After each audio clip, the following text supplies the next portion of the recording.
میں آیا ہے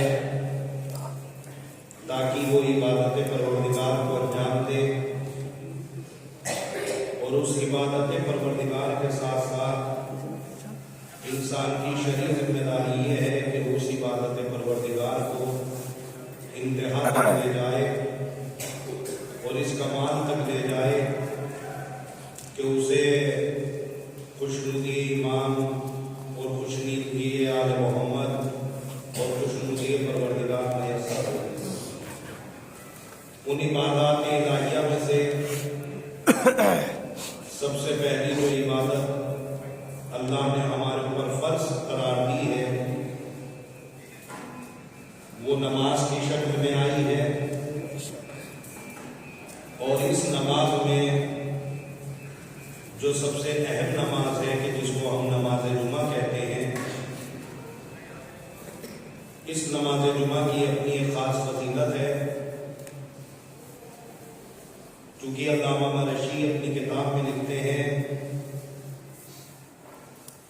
کہ نماز جمعہ اور جمعے کے جتنے بھی احکام ہوتے ہیں وہ آپ کے آنے والے اور پردے والے امام کو یہ عمل بہت زیادہ پسند ہوتے ہیں، لہذا خوشنودی امام کے لیے شب جمعہ اور روز جمعہ کو ایسے گزارو کہ جیسا کہ تمہارے اماموں نے فرمایا ہے اور آپ کے بزرگ علماء نے اپنی کتابوں میں لکھا ہے۔ اور یہی وجہ ہے کہ جو انسان اس راستے کے اوپر چل جاتا ہے اس کو یہ چاہیے کہ وہ یہ دیکھے کہ اس نے اپنے پردے والے امام کے لیے اور اپنے آخری امام کے لیے اپنی زندگی کا کتنا وقت اپنے امام کی خوشنودی کے لیے اور رضائے امام کے لیے نکالا۔ شیخ مفید جیسے عالم ربانی اپنی کتاب میں لکھتے ہیں کہ میں اس آدمی کو آل محمد کا چاہنے والا نہیں سمجھتا کہ جو آدمی اپنی زندگی کا کچھ حصہ اپنے امام کی خوشنودی کے لیے نہ نکالے۔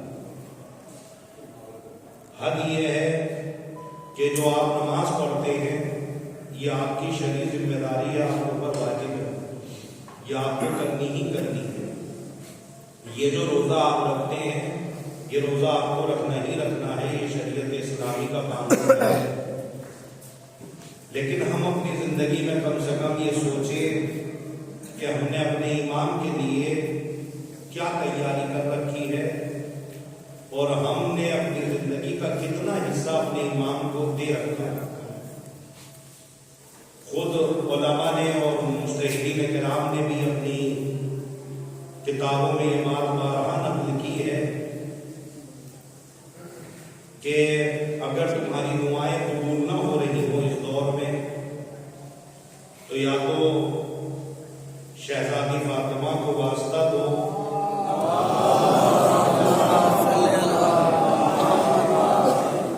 ان کے دان جناب محسن کا کہ جن کی ایک روایت کی بنیاد کے اوپر کل یوم شہادت ہے۔ یہ یوم شہادت دو روایات کے اعتبار سے بنائی جاتی ہے۔ پیغمبر اسلام کی وفات کے 75 یا 95 دن کے بعد شہزادی کا انتقال ہو گیا، یہ کتابیں بتلاتی ہیں۔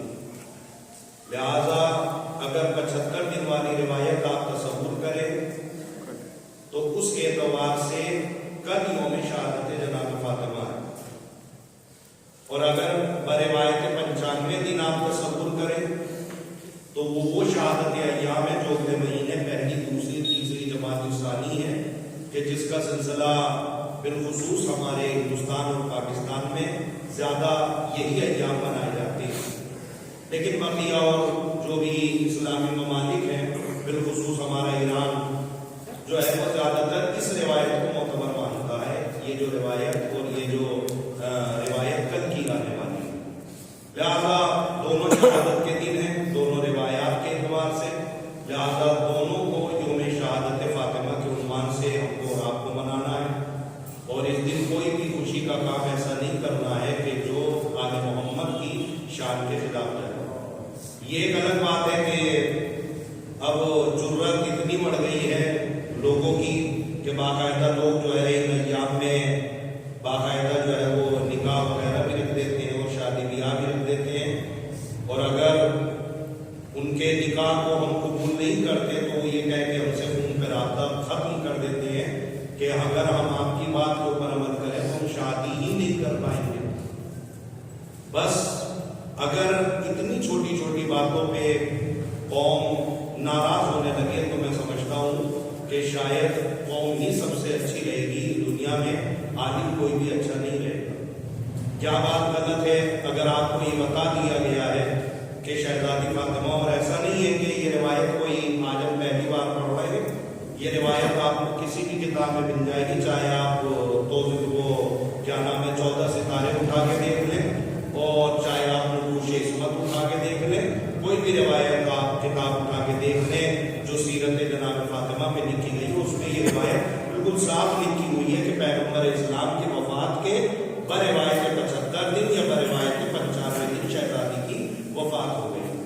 تو اگر یہ ہم تعلیم اور علم کسی کو دے رہے ہیں تو اس کا مطلب یہ نہیں ہے کہ ہم آپ کو شادی سے روک رہے ہیں۔ آپ کو یہ چاہیے تھا کہ جب آپ شادی کی تاریخ رکھ رہے تھے تو آپ کو کم سے کم ایک مرتبہ جو ہے جو پڑھے لکھے لوگ ہیں آپ کے سماج میں، معاشرے میں، خاندان میں، ان سے آپ مراجعہ کرتے، ان سے آپ معلوم کرتے۔ اور اگر اس میں شہادت ایام فاطمہ کیلنڈر میں بھی بہت سارے لوگوں نے لکھا ہے، چنئی وغیرہ کے جتنے بھی کیلنڈر انہوں نے کلی کی شہادت کو یوم شہادت فاطمہ مانا، انہوں نے لکھا بھی ہے۔ تو اگر کوئی اعتماد والی روایت ہے تو بہتر یہ ہے کہ ہم اور آپ اس سے اجتناب کریں، اس لیے کہ یہ جتنے بھی معصومین کی ولادت یا شہادت کے ایام ہم تک آئے ہیں یہ باقاعدہ ایک سلسلہ در سلسلہ آئے ہیں۔ اس میں جو ہے وہ اتنی گنجائش رکھنی چاہیے کہ نہیں یہ بھی صحیح ہو سکتی ہے، یہ بھی صحیح ہو سکتی ہے۔ آپ کو شادی کی تاریخ رکھنی ہے، آپ جو ہے وہ اسی رکھنے، صرف اور صرف جو ہے وہ شب اتوار آپ کو نہ مل پائے گی، اتوار نہ مل پائے گا، شنیچر نہ مل پائے گا اور فلاں ڈگا نہ مل پائے گا، یعنی اپنی خوشنودی کے لیے آپ جو ہے وہ شہزادی کی اس روایت کا احترام نہیں کر رہے۔ ظاہر ہے کہ ہمیں جانا بھی نہیں تھا اس پروگرام میں، اس لیے ہم نے منع بھی کیا ہے۔ اگر وہ صاحب ناراض بھی ہیں تو کوئی مسئلہ نہیں ہے، اور قوم ناراض ہو جائے تو کوئی مسئلہ نہیں ہے، لیکن شرط یہ ہے کہ ہماری شہزادی ہم سے ناراض نہ ہو۔ یہ بات میں نے آپ کو اس لیے نہیں بتلائی کہ میں اپنی صفائی دے رہا ہوں، میں نے آج تک اپنی کوئی بھی صفائی آپ کے سامنے نہیں رکھی، یہ صرف میں اس لیے بتلا رہا ہوں کہ جب ہم لوگ نکاح پڑھنے کے لیے خوشی کی تقریب میں شادی میں جانے سے پہلے کم سے کم ایک مرتبہ دیکھ لیں کہ جس جگہ پہ ہم جا رہے ہیں، جہاں پہ ہمیں بلایا جا رہا ہے، آیا اس میں کوئی شہادت کی تاریخیں تو نہیں ٹکرا رہی ہیں۔ اگر شادی کی تاریخ اور کچھ اس طریقے کی جو ہے وہ تاریخیں ٹکرا رہی ہوں تو بہتر یہ ہے کہ آپ اجتناب کریں، اس لیے کہ آج محمد نے فرمایا ہے ہمارا اصل چاہنے والا وہ ہے جو ہماری خوشی میں خوش ہو اور ہمارے غم میں غمگین ہو۔ تو ظاہر ہے کہ روایت شہزادی فاطمہ اس طرف نہیں جانا تھا مجھے، تو اس کا مطلب یہ ہے کہ ظاہر ہے کہ یا تو جناب فاطمہ کو جناب محسن کا جو ہے وہ واسطہ دیا جائے تو دعائیں قبول ہوتی ہیں، علماء نے لکھا ہے۔ پھر اس کے بعد علماء لکھتے ہیں کہ پھر اس کے بعد جو ہے وہ اگر اور چاہتا ہے کہ دعا میں اور زیادہ افضلیت آ جائے، دعا میں اور زیادہ قبولیت آ جائے، تو اپنے زمانے کے امام کو شہزادی فاطمہ کا واسطہ دیا جائے، اس کی دعا کبھی رد نہیں ہوتی۔ یہ شیخ مفید نے لکھا، اور شیخ مفید وہ عالم ربانی ہے کہ ظاہر ہے کہ یہ علم کی بہت بڑی منزل ہے کہ جس کو اگر بیان کیا جائے تو ایک طویل وقت درکار ہے۔ یہ وہ علماء ہیں کہ جنہوں نے اپنی زندگی کا کچھ نہ کچھ حصہ اپنے زمانے کے امام کے لیے وقف کیا۔ شیخ مفید کو اگر آپ دیکھیں تو شیخ مفید نے خود اپنی کتاب میں لکھا ہے کہ میں روزانہ رات کے سناٹے میں اپنے بستر پہ لیٹ کے جو ہے وہ ایک تسبیح صرف اور صرف امام کے لیے پڑھتا تھا، اپنے زمانے کے امام کی خوشنودی کے لیے پڑھتا تھا، ایک تسبیح پڑھتا تھا، یہ میرا عمل تھا۔ تو اس کا مطلب یہ ہے کہ ہم یہ نہ سمجھے کہ جو نمازیں ہم پڑھ رہے ہیں اس سے آل محمد خوش ہو جائے گا، نہیں، یہ تو ہماری ذمہ داری ہے، ہم نے جو دائرہ اسلام میں قدم رکھا ہے اس ذمہ داری کو پورا کرنا ہے۔ ہمیں دیکھنا ہے ہم نے زمانے کے امام اور آنے والے امام کی معرفت کے لیے ہم نے کیا تیاری کر رکھی ہے۔ مثلاً آپ قرآن مجید اپنے زمانے کے امام کی خوشنودی کے لیے پڑھیں، آپ ایک تسبیح پڑھیں، اپنی زندگی کا ایک خاص حصہ بنائیں کہ کہ جس سے آپ یہ کہہ سکیں کہ ہاں واقعاً ہمارے زمانے کے امام کے لیے ہم نے یہ تیاری کر رکھی ہے، شیخ مفید نے تیاری کر رکھی تھی، اور ہمارے پاس علماء کرام اور مراجع کرام بھی تیاری کرتے ہیں۔ لہٰذا میرا کہنے کا مقصد یہ ہے کہ ہم اپنی زندگی کا کچھ نہ کچھ حصہ اپنے زمانے کے امام کے لیے وقف کریں، کم سے کم ہم کہہ سکیں، اس لیے کہ من مات ولم یعرف امام زمانے فقد مات میتۃ جاہلیہ، جو انسان اپنے زمانے کے امام کو پہچانے بغیر مر جائے، مانے بغیر نہیں، پہچانے بغیر مر جائے، اس کی موت جاہلیت کی موت ہوگی، جاہل کی نہیں، جاہلیت کی۔ جاہلیت کی کون سا دور ہے؟ یہ جاہلیت وہ دور ہے کہ جب اسلام نہیں آیا تھا، چاروں طرف کفر ہی کفر جو ہے وہ پنپ رہا تھا، یعنی اس دور جاہلیت کی موت ہوگی اگر کوئی انسان اپنے زمانے کے امام کو پہچانے بغیر مر جائے۔ پہچاننا کسے کہتے ہیں؟ کہ آپ جس پردے والے امام کو جان رہے ہیں، پہچان رہے ہیں، مان رہے ہیں، کم سے کم اس کے کردار کے بارے میں آپ جانکاری حاصل کریں، آپ معلومات حاصل کریں، اور کوشش کریں کہ اپنی زندگی کا کچھ حصہ، چاہے وہ 1 منٹ ہی ہو، چاہے وہ 1 گھنٹہ ہی ہو، کم سے کم کچھ وقت ہم اپنے زمانے کے امام کے لیے مخصوص کریں۔ یہ عمل ہمارے زمانے کے امام کو بہت زیادہ پسند ہے، اسی لیے جو ہے وہ شیخ مفید وغیرہ نے جب یہ عمل کیا، اور بہت سارے ہمارے مراجع کرام ہیں کہ جو یہ عمل بھی کرتے ہیں کہ عالم ارواح سے روحوں کو بلا کے ملاقات کر دیتے ہیں، یعنی یہ بھی ہمارے اگر ہم چاہیں تو ہم عبادت کی اس منزل پر بھی پہنچ سکتے ہیں کہ عالم ارواح سے روحوں کو بلا کے ان سے ہم سوال و جواب بھی کر سکتے ہیں، جو ہمارے علماء نے کیا بھی ہے۔ علامہ زمخشری اور بقیہ اور بھی علماء نے اپنی کتاب میں لکھا ہے کہ ہم نے شیخ مفید اور شیخ طوس جنہوں نے نہج البلاغہ لکھی ہے، تشریح کی ہے، اور سید رضی، یہ تقریباً جو ہے وہ تینوں علماء کے لیے مسلسل میں نے روایات پڑھی ہے۔ انہوں نے کہا ہے کہ ہم نے عالم ارواح سے بہت ساری روحوں کو جو ہے وہ بلانے کے لیے بہت زیادہ جو ہے وہ کوشش کی ہے، لیکن ہمیں 3 روحیں جو ہے وہ آج تک پلٹ کے واپس نہیں ہیں، یہ آتی نہیں ہیں، یہ بزی ہیں، یہ مصروف ہیں۔ شیخ مفید اور سید رضی اور طاؤس، یہ 3 روحیں جو ہے وہ آج تک جو ہے وہ نہیں ہیں۔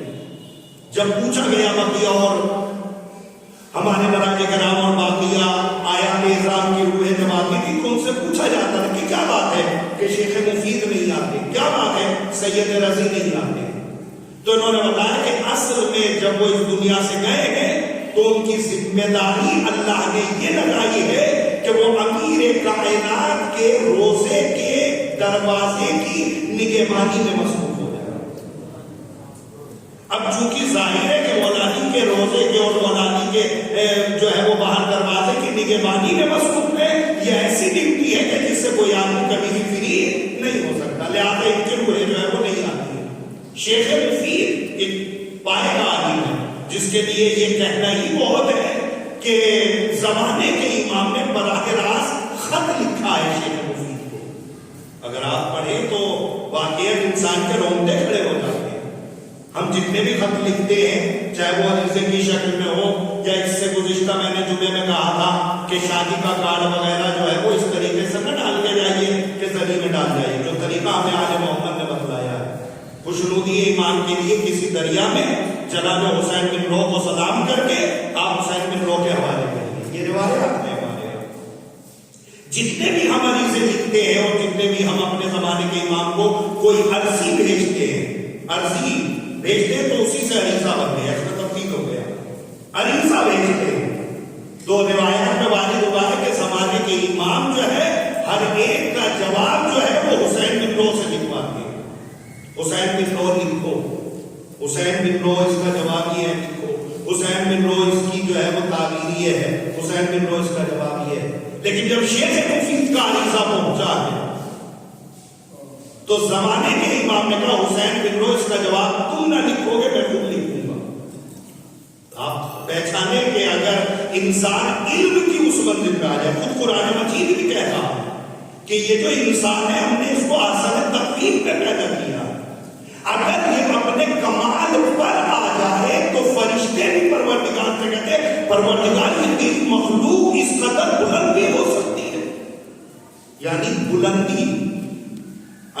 انسان کے اخلاق اور کردار میں اتنی عظمت آ جائے تو انسان فرشتوں کو بھی مبہوت کر سکتا ہے. یہ تیری مخلوق ہے اور علم و کمال کی اس منزل پر فائد ہے جس منزل پر ہم نہیں پہنچ سکتے. اسی لیے انسان کو آسن تقریم کہا ہے. اور انسان کے اندر اگر تنزلی آ جائے, گرنے پہ آ جائے, بد اخلاقی اتنی آ جائے تو بلو مزل و سبیلا یہ جانوروں سے بدتر ہے. یہ کون ہے؟ یہ وہ اخلاق ہے جو ہم اپنے دل میں لیے بیٹھے, اپنے وجود میں لیے بیٹھے. تو شیخ مفید کا خط خود ہمارے زمانے کے امام نے لکھا. شیخ مفید نے جو ہے وہ سوال کیا, مولا آپ آتے کیوں نہیں؟ آپ کا انتظار ہم برسوں سے کر رہے تھے. شیخ مفید کا جب جواب زمانے کے امام نے لکھا ہے تو لفظ صدیق کا لفظ استعمال کیا. اے میرے سچے چاہنے والے شیخ مفید, ایھا الصدیق یا شیخ المفید, اے میرے سچے چاہنے والے, اے شیخ مفید, تم نے یہ جو سوال کیا ہے کہ آپ آ کیوں نہیں رہے ہیں, زمانہ آپ کا منتظر ہے, زمانہ آپ کا منتظر ہے, زمانہ آپ کو بلا رہا ہے, مولا کیوں نہیں آتے؟ امام نے جواب لکھا ہے پورا عربی عبارت, اس کا ہم اردو میں ترجمہ کر کے آپ کو سناتے ہیں.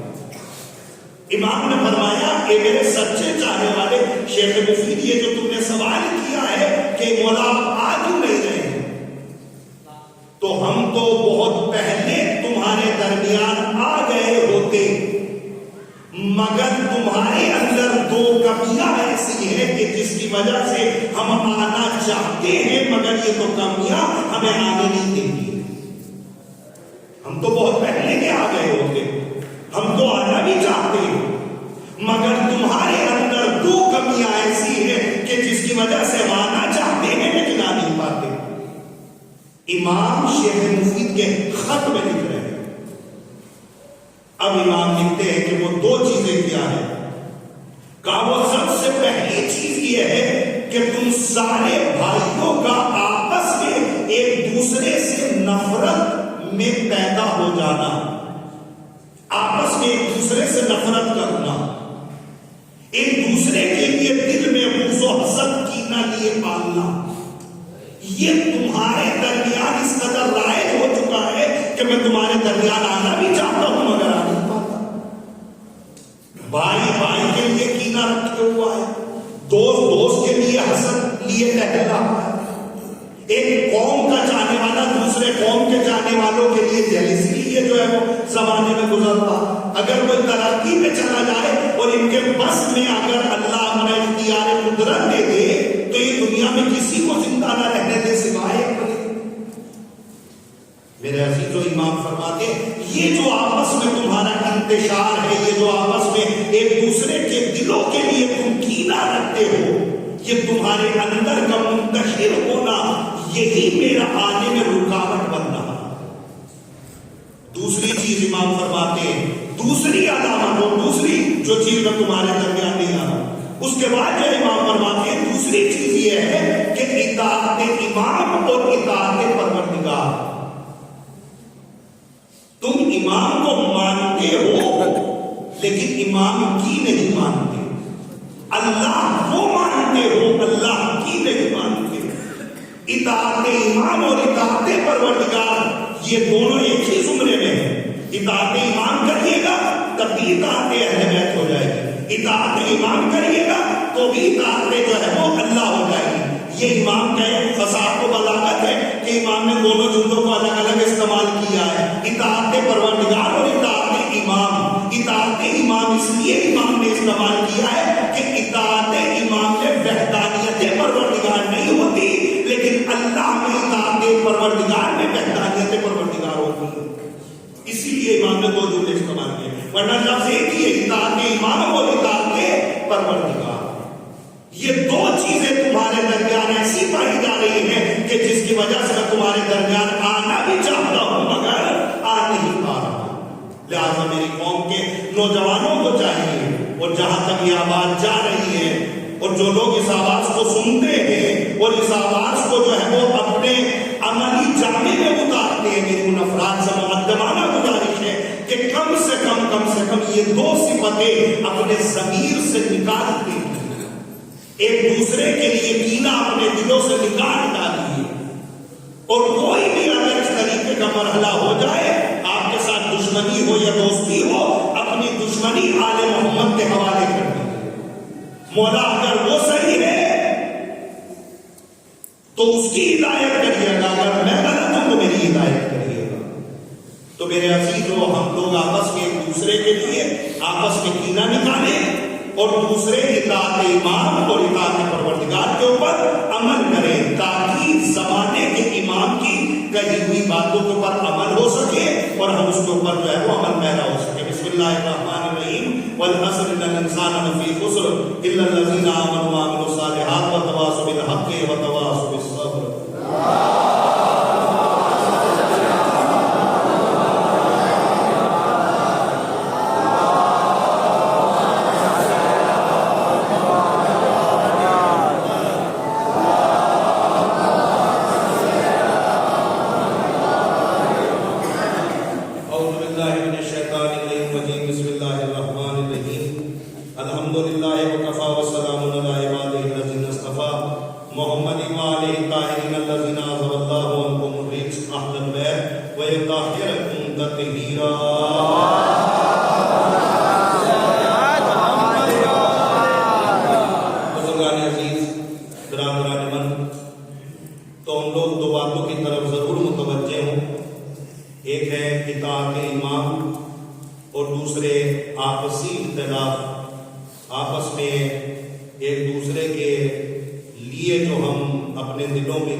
اس جملے کو اگر آپ اپنی باریکی سے سمجھیں گے تو یہ وہی جملہ ہے کہ ہم اللہ کی طرف سے آئے ہیں اور اللہ کی بارگاہ میں ہی پلٹ کے ہم کو جانا ہے۔ تو اطاعت امام اور اطاعت پروردگار اور آپسی اختلافات کو ہم لوگ آپس میں ختم کریں۔ یہ دنیا ہے، جہاں برتن ہوتے ہیں وہاں پہ آواز بھی ہوتی ہے، لیکن کسی کی آواز کو دل پہ لے کے نہ بیٹھے۔ کوئی بات ہو گئی ہے، ٹھیک ہے، اس کو کوشش کریں کہ برطرف ہو جائے، کوشش کریں کہ ختم ہو جائے، اس لیے کہ یہ عمل جو ہے وہ امام کو بہت زیادہ ناپسند ہے کہ اگر ایک بندہ یا ایک بھائی اپنے بھائی کے لیے آپس میں اپنے دل میں جو ہے بغض و حسد و کینہ رکھے۔ چنانچہ جب انسان اس عمل پہ آ جاتا ہے اطاعت امام اور اطاعت پروردگار پہ، تو پھر اللہ وہ منزلت بھی قرآن مجید میں دکھلاتا ہے۔ میرے استاد محترم علامہ سید ذیشان الجواد مرحوم اللہ مقام خدا مرحوم کو غریب رحمت کرے، انہوں نے اپنی قرآن مجید میں تفسیر انوار القرآن میں ایک جملہ لکھا اطاعت پروردگار کے اوپر، ایک تفسیر لکھی ہے۔ یہ ماخذ نہیں ہو سکتا کہ اس کو حجت بنایا جا سکے، لیکن ظاہر ہے کہ علامہ ہے اور ایک عالم ہے، تو ظاہر ہے کہ انہوں نے کہیں نہ کہیں کتابوں سے معلوم کر کے انوار القرآن کی تفسیر میں لکھا ہوگا۔ وہ یہ لکھتے ہیں کہ ایک انسان ایک بہت بڑا عابد تھا اور بہت بڑا زاہد تھا، عبادت پروردگار کرتا تھا، ہر وقت جو ہے وہ تسبیح تحلیل سجود اور قیام میں رہتا تھا۔ جناب موسیٰ کا دور تھا، جناب موسیٰ ادھر سے گزر رہے تھے، کہا خیریت تو ہے؟ کہاں سے خیریت ہے اور آپ سنائیے؟ کہا کچھ نہیں، بس اللہ سے بات کرنے کے لیے جا رہا ہوں۔ عابد نے کہا کہ سرکار آپ اللہ سے بات کرنے کے لیے جا رہے ہیں تو آپ ایسا کریے گا کہ اللہ سے کہیے گا کہ اللہ مجھے ایک بیٹا دے، اللہ سے مجھے کہلوا کہ ایک بیٹا دلوا دیجیے۔ تو جناب موسیٰ نے کہا کہ تو ہم سے مانگ رہا ہے تو بیٹا کیوں مانگ رہا ہے؟ بیٹے مانگ، اس لیے کہ ظاہر ہے کہ ہم مانگنے جا رہے ہیں تو ایک بیٹا تو ہم دیتے نہیں، ہم تو بیٹے ہی بیٹے دیتے ہیں، بیٹے چاہیے، بیٹیاں چاہیے، کیا دوسرا نہیں، ہمیں مجھے زیادہ ضرورت نہیں ہے، مجھے ایک بیٹا مل جائے بس۔ جناب موسیٰ کوہ طور میں اللہ سے بات کرتے کرتے چاہتے ہیں کہ اس سائل کی آواز جناب موسیٰ اپنی زبان سے دہرائے اور اللہ سے بات چیت کرے. آواز پروردگار آتی ہے، موسیٰ اس عابد سے جا کے کہہ دینا کہ اس کی مقدر میں کوئی اولاد نہیں ہے، اس کے مقدر میں کوئی اولاد نہیں. اب جناب موسیٰ واپس آئے، اب دیکھا تو یہ بیٹھا ہوا ہے کہ بھئی اب تو ہم نے سفارش جو ہے وہ کی بھی ہے، تو ایک نبی خدا. جناب موسیٰ قریب آئے، کہا میری بات پہنچائے، کہا سرکار آپ کی بات ہو گئی ہے. کہا کیا ہوا؟ کہا پروردگار نے کہا کہ تیرے مقدر میں کوئی اولاد نہیں ہے. یہ آدمی رونے لگا، چلانے لگا. عابد گزار تھا، عبادتیں بھی کر رہا تھا. توکل علی اللہ، اللہ کے اوپر بھروسہ کرنا، عبادتیں کرنا ہی کمال نہیں ہے.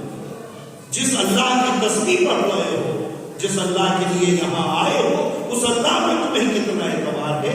یہ بھی ایک منزل آتی ہے جس پہ انسان کا امتحان لیا جاتا ہے. یہ جو آپ زمین چومتے ہو اور اپنی مرادیں مانگتے ہو، یہ اس لیے نہیں رکھی گئی کہ اپنی مرادیں پوری ہو جائیں.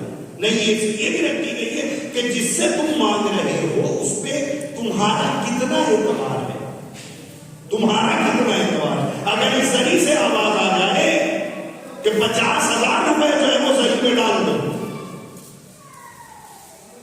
کتنا توکل اللہ ہے. ایسا ہوتا نہیں ہے. اس لیے کہ جس کے ہاتھ کے کھومن جواہرات میں بدل جائیں وہ ہمارے اور آپ سے کیا مانگیں گے. لیکن ایک میں بات کہہ رہا ہوں کہ جس سے ہم مانگ رہے ہیں، مانگنے والے میں ہمارا کتنا اعتبار. یہ رونے لگا، بہت چلانے لگا. دیکھا تو ایک پاگل آدمی جو ہے وہ ادھر سے چلا رہا تھا. بالکل کہتے نہیں سماج اور معاشرے میں کہ یہ تو بیچارے ہیں، ان سے کوئی مطلب نہیں. بالکل عجیب و غریب آدمی، یعنی بالکل جو ہے وہ معاشرے اور سماج میں کسی مقصد کا نہیں ہے. وہ صاحب جو ہے وہ آگے انہوں نے کہا ارے اللہ کا ایک عابد اور متقی اور بادشاہ پرہیزگار بندہ جو ہے وہ رو رہا ہے. یہ قریب آئے اور قریب آ کے کہنے لگا خیریت تو ہے، تم عابد ہو کے رو رہے ہو.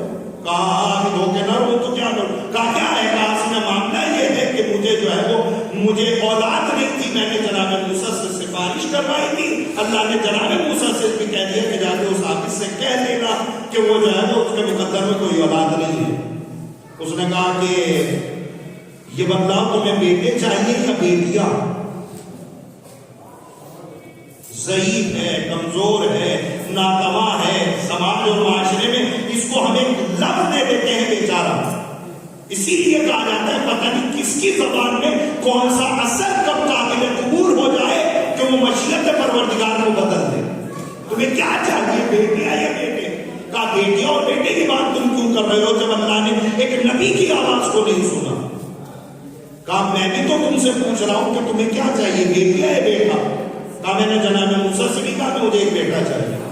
کہا ٹھیک ہے پھر انتظار کر، اور تجھے جو ہے وہ زمانے ہم 9 مہینے کے بعد جو ہے وہ اللہ اپنے فضل و کرم سے ایک بیٹا دے گا. زمانہ ختم ہوا، زمانے ہم، اللہ نے اسے ثمر اولاد سے نوازا. اس نے بیٹے کو غسل تولد دیا، اور غسل تولد دینے کے بعد سفید پانچے میں لپیٹ کے جناب موسیٰ کے پاس لایا اور کہنے لگا اے نبی خدا، یہ میرا بیٹا ہے اور یہ وہی بیٹا ہے کہ جس کے لیے مام نے آپ سے سفارش کی تھی، اور آپ سے اللہ نے کہا اس کے مقدر میں تو ہے ہی نہیں. لیکن ایک عجیب و غریب آدمی نے آ کے ہمارے حق میں دعا کی، اللہ نے اس کو سن لیا. اب یہ بات جناب موسیٰ کو بھی جو ہے وہ عجیب لگی. اچھا ہمارے جتنے بھی نبی گزرے ہیں، بس جلدی سے ختم کر دو، ہمارے جتنے بھی نبی گزرے ہیں ان میں ایک جملہ اس میں اردو ادب کی کنگالی یہ ہے کہ اس کے بعد الفاظ نہیں ہوتے. لہٰذا اگر میرا کوئی جملہ میں استعمال کر دوں تو یہ نہ سمجھیے گا کہ یہ ادب ہے، نہیں. اب اس کو سمجھانے کے لیے آسان لفظ اگر استعمال کیا جائے تو شاید یہ بن سکتا ہے کہ جناب نبیوں میں ہمارے سب سے زیادہ نبی جو ہے وہ پروردگار کے نزدیک منہ لگے ہوئے جناب موسیٰ کے. اب چونکہ اس میں جو ہے وہ لفظ ہوتے نہیں، ورنہ وہ لفظ بھی میں استعمال منہ لگے ہوئے کہتے نہیں. آپ کے جو ہے وہ آپ تو ہر بات کر لیتے، اور اگر آپ تاریخ جناب موسیٰ پڑھیں تو آپ کو واقعاً حیرت ہوگی کہ جناب موسیٰ نے وہ سوال کیے ہیں کہ واقعاً نہ کوئی پڑھ سکتا ہے نہ کوئی بیان کر سکتا ہے، صرف اسی مطالعہ تو کر سکتا ہے. جناب موسیٰ پروردگار سے بگڑ گئے. جا کے کہ پروردگار کی یہ جو ہے وہ اس طریقے تھے کہ یہ سامنے والے کی بات کو مانتے بھی تھے، اپنی بات بھی جذبات میں کہہ دیتے تھے، اس لیے ملک الموت کو جو ہے وہ دعوت دے دیا تھا۔ لہٰذا یہ جملہ جو ہے وہ جناب موسیٰ نے پروردگار میں نبی خدا ہوں، مجھے تو نے اپنی کتاب دی ہے، مجھے جو ہے وہ دین کا وارث بنا کے بھیجا، پروردگار میں نے کہا تھا تو میرے سے کہہ دیا تو اس کے مقدر میں ہے ہی نہیں، اور اس کو تو بیٹا مل گیا۔ آواز پروردگار آتی موسیٰ روکو، تمہیں جواب مل جائے گا، ایسا کرو کل صبح جب تم مجھ سے کوہ طور پہ بات کرنے کے لیے آنا تو کسی انسان کا تھوڑا سا جو ہے وہ گوشت کا ٹکڑا لے کے آ جانا، ہم تمہیں جواب دے دیں گے۔ موسیٰ نے یہ کون سا مشکل کام ہے؟ جناب موسیٰ گئے، سوئے، اٹھے، صبح نمودار ہوئی، اب جناب موسیٰ جو ایک پلیٹ اور چھری لے کے جو ہے وہ نکلے۔ 6 لاکھ قوم ہے جناب موسیٰ کی، ظاہر ہے کہ اگر عدد میں آپ گنیں تو 30-40 ہزار گھر ہیں جناب موسیٰ کے، کتنے چاہنے والے جناب موسیٰ کے ہیں، اور یہ چھری اور وہ نکال کے جو ہے وہ نکل جاتے ہیں اور کہتے ہیں کہ بھائی خیریت، اب جیسے ہی کسی کے بھی دروازے میں دخل بات کرتے ہیں ویسے ہی جو ہے وہ خیریت، آپ کا کیسے آنا ہوا؟ کہا سے میں ماننا یہ ہے کہ ہم اس لیے آئیں کہ تھوڑا سا ہمیں سلام پڑے محمد واجب محمد۔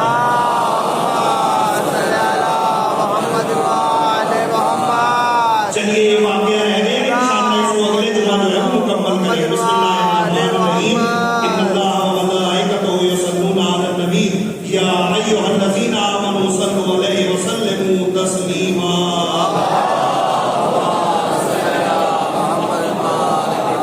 اللهم صل على سید المرسلین و شفیع المذنبین نبینا محمد وعلى امام المسلمین و قائد الغر المحجلین امیر المؤمنین علی بن ابی طالب